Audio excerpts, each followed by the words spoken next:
So, ako na sa isang pastoral program ang kam naton, ako na siya nagagiro. So, Presidente, lataw mo din nga ikaw na daang may sa tanan. Pwede man yung ako na lang dapat na ikaw na ang may rights na. No? So, tibot si Lingon, kay pigit-pigit ang Presidente, makapatigayon ka sa meeting.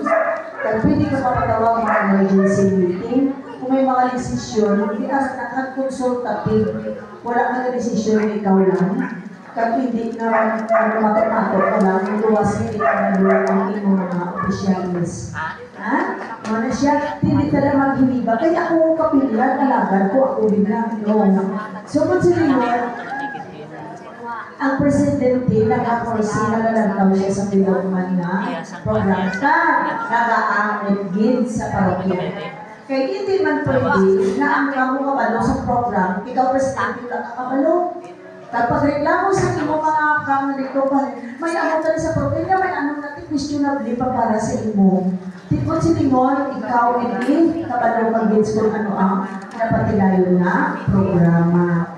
Ay, kung nagabilang ni Alay. So, ang alagad, ang services, siya niya mag-iyo by sa servisyo sosyal.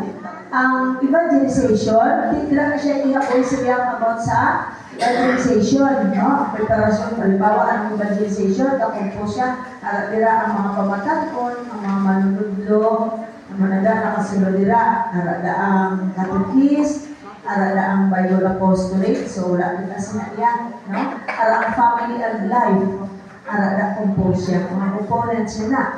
Then tapos, ang kapilyan, so arada ang kapilyan, so ihapos sa kasi, kapilyan na yung kumita ni, prepara ang itong hiya, sino na manong prepara sa misa, basa, ano sila. So kung sino may task na da siya, ito na na Presidente overall foresee sa tanan na program. No, Presidente?